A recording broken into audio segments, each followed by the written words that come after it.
الحمد لله الحمد لله الذي لم يزل ولا يزال حيا قيوما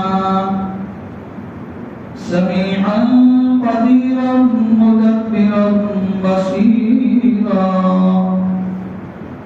ونشهد أن لا إله إلا الله وحده لا شريك له ونشهد أن سيدنا ونبينا وحبيبنا ومولانا محمدا عبده ورسوله أما بعد فأعوذ بالله من الشيطان الرجيم بسم الله الرحمن الرحيم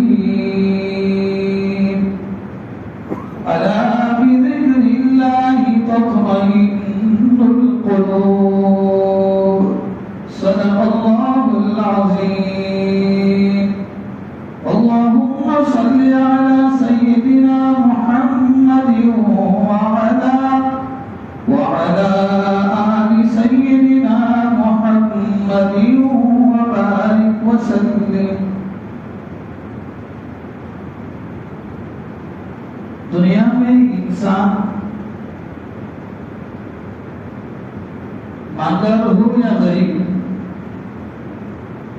کسی بھی خاندان سے تعلق رکھتا ہو، ہر ایک انسان کی یہ چاہت ہے کہ مجھے اطمینان نصیب ہو جائے، سکون مل جائے، میں آرام کے ساتھ زندگی گزاروں. غریب کی بھی یہی چاہت ہے، مالدار کی بھی یہی چاہت ہے، اور پھر گاؤں میں رہنے والا، شہر میں رہنے والا ہر ایک انسان کی یہ چاہت ہے. اور اسی چاہت کو پورا کرنے کے لیے آدمی 24 گھنٹے کی زندگی کو کھپا دیتا ہے کہ مجھے سکون مل جائے، میں آرام کے ساتھ رہوں. اب یہ آرام، سکون، راحت، چین یہ کہاں ملے گا؟ جیسے آدمی بیمار ہوتا ہے تو اس کا علاج کے لیے اسی طرح کے ڈاکٹر کے پاس جانا پڑتا ہے. بیمار ہے، سر میں درد ہو گیا اور کسی سائیکل اور ٹو ویلر کے پنچر والے کے پاس گیا اور کہا کہ مجھے سر میں بہت درد ہے، کوئی دوائی دو. تو وہ کہے گا بیوقوف، میرے پاس اس کا علاج نہیں ہے. اس کے علاج کے لیے آپ کو ڈاکٹر کے پاس، حکیم کے پاس جانا پڑے.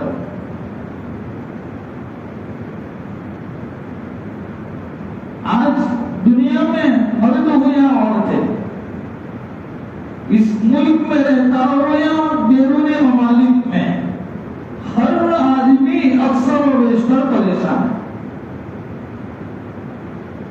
لگتا ہے جب کسی کو دیکھتے ہیں تو ایسا لگتا ہے کہ ہمارے محلے میں، ہمارے گاؤں میں اس سے زیادہ خوشحال کوئی نہیں. اس کی چال چلن سے، اس کے کپڑے پہننے سے، اس کے گاڑی میں سوار ہو کر سفر کرنے سے، پھر تھوڑی دیر جو گفتگو ہوتی ہے اور یہ جو اپنے دکھ کے چوپڑے کھولتا ہے، وہ اپنے دکھ سناتا ہے، تو لگتا ہے اس سے زیادہ پریشان کوئی نہیں.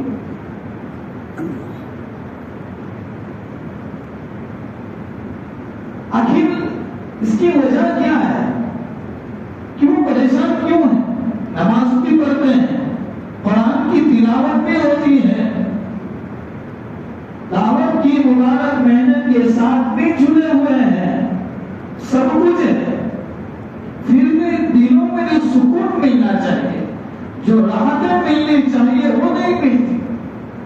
ایک آدمی روڈ کے ہائی وے کے ڈیوائڈر کے پاس چھوٹی سی اپنی پھٹی پرانی چٹائی ڈال کر سو جاتا ہے، پوری رات آرام سے سوتا ہے. اور ایک آدمی وہ ہے جو بنگلے میں رہتا ہے، لیکن اس کو نیند پوری کرنے کے لیے گولیاں کھانے کرے. کیوں یہ پریشانی کیوں ہے؟ بے چینی کیوں ہے؟ اللہ فرماتے ہیں الا بذکر اللہ تطمئن القلوب.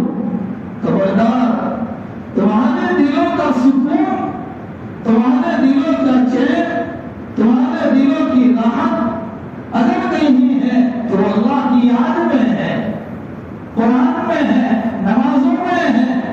تو سوال ہوتا ہے کہ مولانا ہم تو نماز تو کب اس سال سے پڑھتے ہیں؟ جب سے بالغ ہوئے اس وقت سے لے کر ہم نماز پڑھتے ہیں.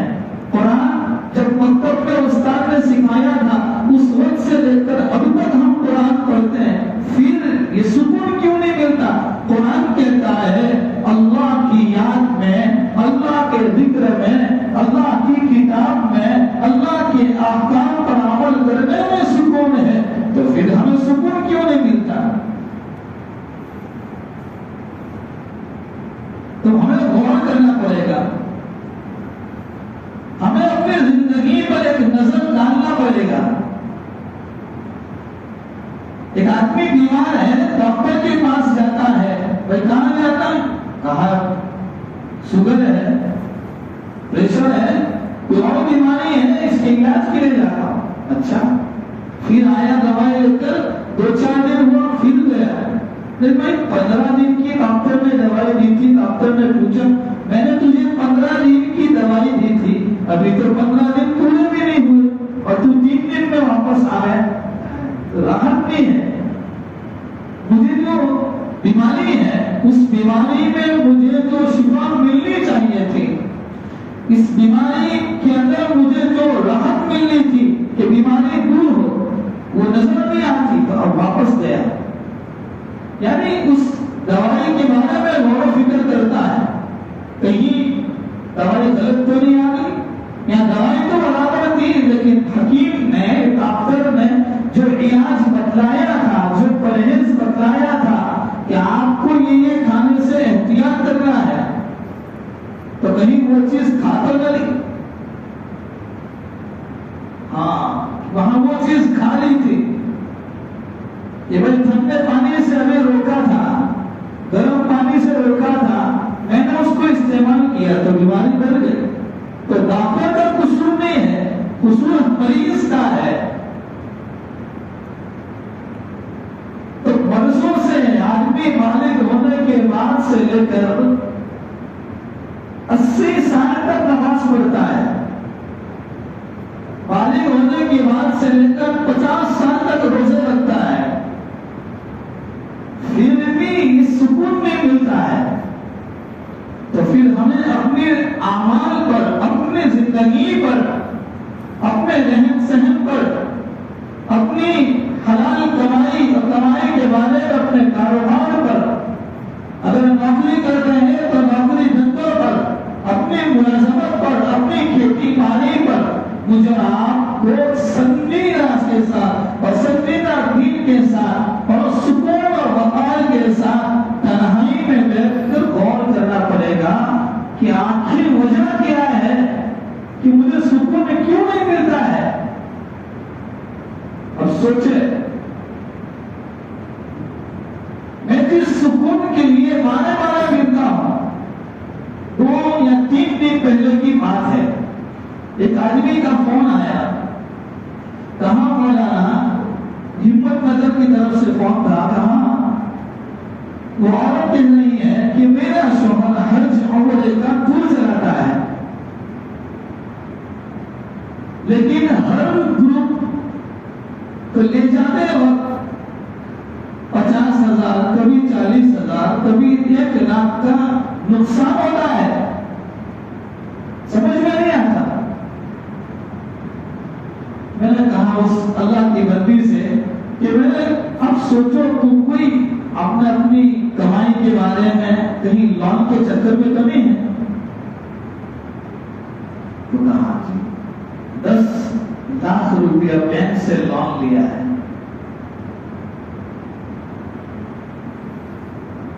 اب میں نے کہا اس لون کی ادائیگی کے لیے آپ ہر مہینے کتنا دیتے ہیں؟ تو کہا اتنے، جو رقم بتائی وہاں. تب میں زندگی سے مولانا تنگ آ چکی ہوں، میرا جی چاہتا ہے کہ میں کوئی قدم اٹھا لوں. سب سے پہلے اپنے شوہر کے ساتھ بیٹھ کر اور کہا میری 5 بیٹیاں ہیں، ایک بھی لڑکا نہیں ہے، ہم دکھی اور پریشان ہو چکے ہیں، سمجھ میں نہیں آتا. سب سے پہلے تو اس گناہ پر اللہ سے سچے دل سے معافی مانگو. یہ علاج ہے، یہ علاج ہے. اور اپنے شوہر اپنے بیٹیاں بنی ہیں، سمجھدار ہیں، ان کے ساتھ بیٹھ کر یہ پختہ ارادہ کرو کہ زندگی میں کبھی لون کے چکر میں نہیں پڑیں گے. چاہے ایک وقت بھوکا رہنا پڑے، بھوکے رہ جائیں گے.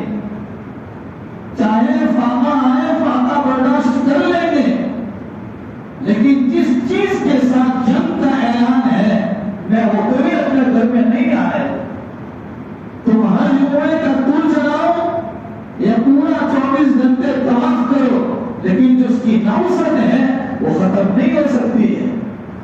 وہ ایک کو نہیں، کتنا کو ساتھ میں لے کر رک گئی. آج ہم دیکھیں یہ سکون، یہ راحت کہاں ملے گی؟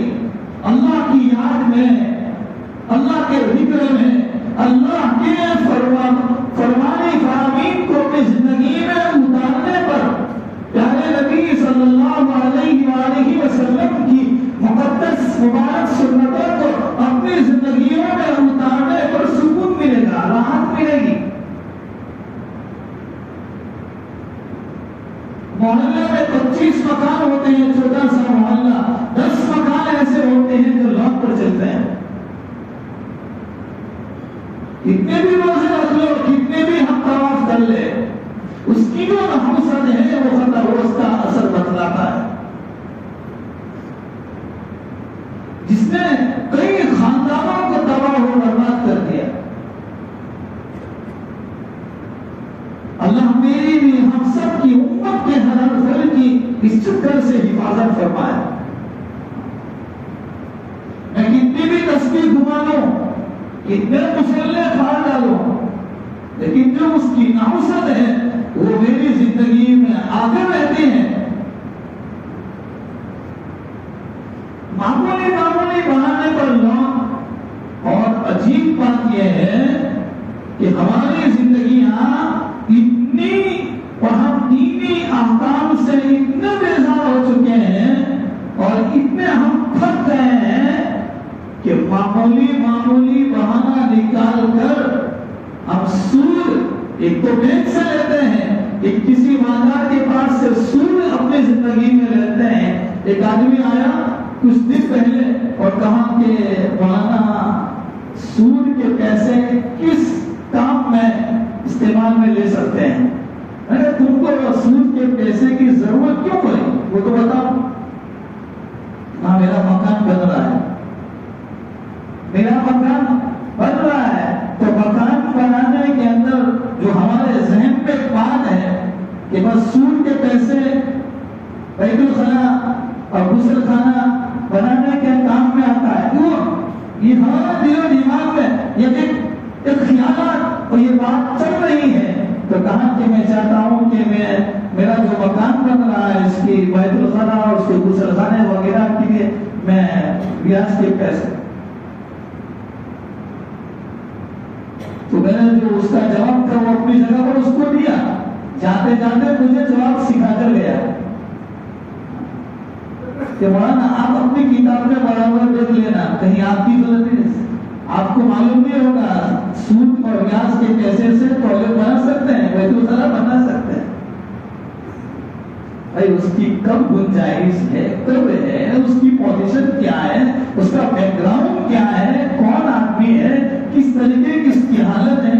مفتیان کرام کے پاس جائیں گے، اپنے دل کی چاہت کے مطابق فیصلہ نہیں کریں گے.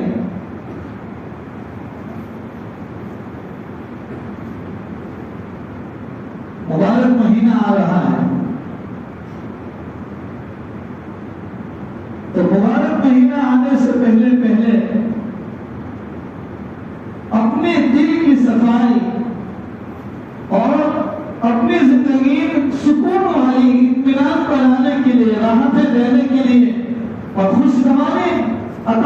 کے لیے مقدس مہینہ آ رہا ہے تو وہ مہینے کی رحمتیں برکتیں میری اور آپ کی زندگی میں کب آئے گی؟ بالغ ہونے کی بات سے لے کر اب تک تو روزے رکھتے ہیں، زکات بھی دیتے ہیں، زکات کے بارے میں بھی بات چلی تو ایک بات یاد رکھے، ہمارے یہاں اکثر ایسا ہوتا ہے کہ ایک آدمی امریکہ میں ہے، اس نے زکات کی رقم یہاں بھیجی انڈیا میں اور کسی آدمی کو دے دیا کہ آپ اپنے اعتبار سے، اب وہ ہمارے یہاں کیا ہوتا ہے، ہمارے دیہاتوں میں کیا ہوتا ہے، ہمارے علاقوں میں پانولی ہلکے پانولی پوری بدری ہم سب جانتے ہیں کیا ہوتا ہے، وہاں سے کسی بھائی نے پیسہ بھیجا، یہاں جس آدمی کو ذمہ دار بنایا ہے اس کے پاس پہلے سے گزشتہ سال کی ایک فہرست ہوتی ہے، یاد رکھیے میری بات جان سے، اب ہم نے اس کے بارے میں تحقیق نہیں کی، اب وہ 2 سال سے 3 سال سے ہم اسی آدمی کو زکات دیتے ہیں، ٹھیک ہے مستحق ہے، لیکن میں ایک سوال کرنا چاہتا ہوں کہ کیا وہ اس سال مستحق ہے کہ نہیں؟ 10 سال سے جس آدمی کو زکات دے رہے ہیں وہ 2026 کی رمضان اس میں آنے سے پہلے یا رمضان میں کہیں اس پر زکات تو واجب نہیں ہوگی، وہ خود زکات ادا کرنے والا ہو، بس وہ جو لسٹ آتی ہے ہر سال میں تو ہر فائل اپڈیٹ ہوتی ہے، تو کیا ہماری زندگی میں ہماری جو زکات دینے کے لیے جو رقم آتی ہے، جو کٹ آتی ہے، اس کی جو لسٹ ہے اس میں کہیں کوئی نام ایسا تو نہیں ہے کہ جس پر خود زکات واجب ہے؟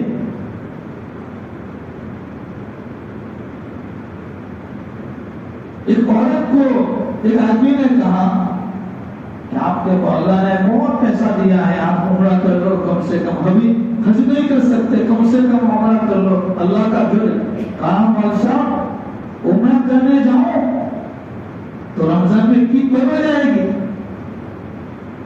جو کور ملنا ہے وہ کور ہو جائے گا، اپنے جہاں ہے نا اپنے بس کیا ہے، کچھ نہیں ہے۔ اچھا ایک دوسری بات، ایک بات ایک نوٹ کریں، اس کو یاد رکھیں، اگر مستحق ہے تو لیکن کہتے ہیں تحقیق، تھوڑی تحقیق کر لو، معلوم کر لو، مفتیان کرام سے معلوم۔ اور دوسری عجیب بات جو ہمارے سماج اور ہمارے ہلکے سوسائٹی میں چلتی ہے وہ یہ ہے کہ جو عورت بیوہ ہے تو وہ زکات کی مستحق، چاہے اس کے پاس پیسہ ہو، سونا ہو، چاندی ہو، کچھ بھی ہو، بیوہ ہونا یہ کوئی اس کے مصرف میں سے نہیں ہے، بیوہ ہونا شوہر کا انتقال ہو گیا لیکن اس کے پاس ہے، بہت ساری چیزیں ہیں۔ پھر ایک تیسری کہ اگر کسی عورت کی طلاق ہو چکی ہے، شوہر نے طلاق دے دی یا کسی وجہ سے وہ بیٹھی ہوئی ہے گھر پر لیکن خود مالدار ہے، اس کے پاس ہے، اتنی رقم ہے، سونا ہے، چاندی ہے، وہ نصاب تک پہنچا ہوا ہے، بیچاری وہ بیٹھی ہوئی ہے، چلو اس کو یہاں کی پہنچا دو۔ زکات کی رقم کی بات کرتا ہوں میں، نفلی دوسری چیزیں بات نہیں۔ میری بات کا خلاصہ یہ ہے کہ ہماری زکات ہم صحیح طریقے سے صحیح حقدار تک پہنچائیں، اس کو ہم اپنے گھر میں کیوں بلائیں، ہم خود اس کے پاس جا کر ہم جو بھی مستحق ہے جا کر دے دیں، چاہے پھر وہ کوئی بھی ہو، کہ وہ چاہے امام ہو، مؤذن ہو، کہ چاہے گاؤں کا کوئی عالم ہو، چاہے گاؤں کا کوئی مالدار وہ دوسرا کسی کا آدمی ہو، لیکن اگر وہ غریب ہے، مستحق ہے تو مالدار کے لیے ضروری ہے کہ اس تک وہ چیز پہنچا۔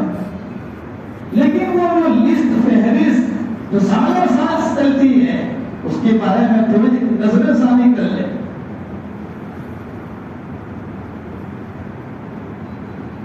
تو کہ رہا تھا یہ دل جو ہے، دلوں میں سکون، یہ سکون اس وجہ سے نہیں ہے ہمارے زندگیوں میں، اپنے رمضان کا مقدس مہینہ آ رہا ہے، بڑا رحمت والا، برکتوں والا، بڑی فضیلت والا، کیا اس کے لیے میں نے اور آپ نے کوئی تیاری کی؟ سوچیں تھوڑی دیر نماز کے بعد ابھی یا پھر رات کو سونے سے پہلے موبائل بند کر دو، کوئی قریب میں نہ ہو، اکیلے تنہائی میں بیٹھو، آنکھ بند کر کے سوچو کہ میں نے اس مہینے کے لیے کیا تیاری کی۔ میری کینیڈا کی ویزا لگنے والی ہو تو میں جانے کے لیے کتنی تیاری کرتا ہوں، میری امریکہ کی ویزا لگنے والی ہو میں اس کے لیے کتنی تیاری کرتا ہوں۔ اتنا مقدس مہینہ نہیں معلوم گزشتہ سال کتنے لوگ تھے بستی میں جو اس سال منو مٹی کے نیچے دفن ہے، نہیں معلوم کہ آئندہ رمضان کا مہینہ ملتا ہے نہیں ملتا ہے۔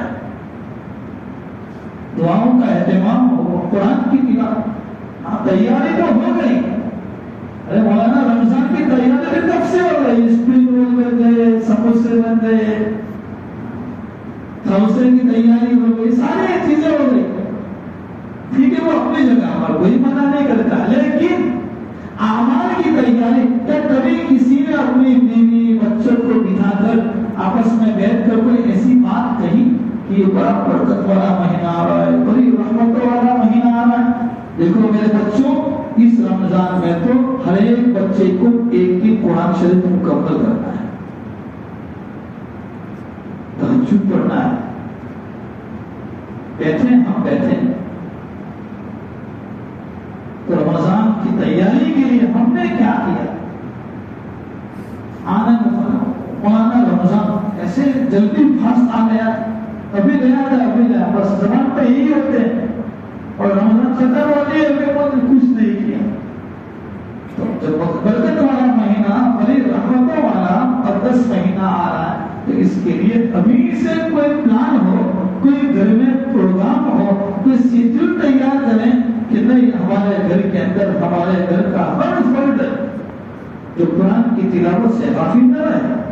چلو پورا 11 مہینے کو ایسے ویسے گزار دیے، لیکن ایک مہینہ تو ہمارے گھر میں حرام کی روزی کا ایک دانہ نہیں آئے، حرام کا ایک لقمہ نہیں آئے۔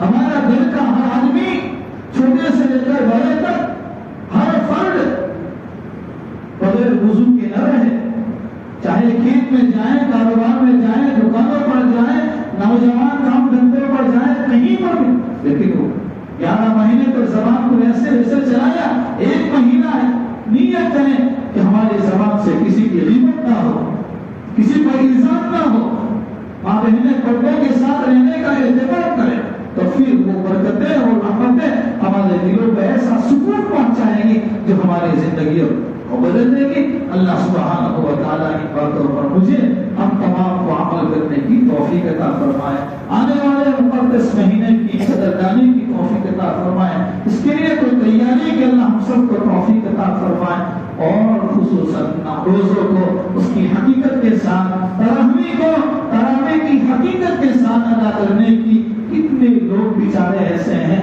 کہ جن کو زندگیاں گزر جاتی ہے، قسم خدا کی ان کو قرآن کی آیت سننے کی توفیق نہیں ملتی ہے، سال سال گزر جاتا ہے، قرآن کو دیکھنے کی توفیق نہیں ہوتی۔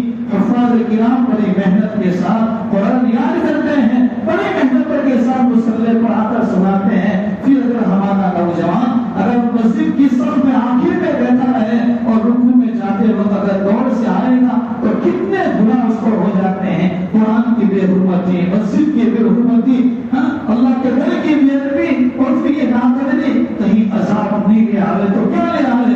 اس لیے نیت کریں کہ ہم میں سے ہر ایک آدمی ایک تراویح کو پابندی کے ساتھ پڑھے، ایک ایک روزے کو صحیح حقیقت کے ساتھ رکھیں گے، اللہ والوں کی صحبتوں میں جائیں، اپنی زندگی ایسے ہی گزر جائے گی۔ ہر آدمی پریشان ہے، ان پریشانیوں سے نکلنے کے لیے مقدس مہینہ آ رہا ہے جو دلوں کی دنیا بھی بدل دیتا ہے، آخرت کی زندگی بھی بدل دیتا ہے۔ اللہ اس مہینے کی قدردانی کی توفیق عطا فرمائے، آمین۔ وآخر دعوانا الحمدللہ۔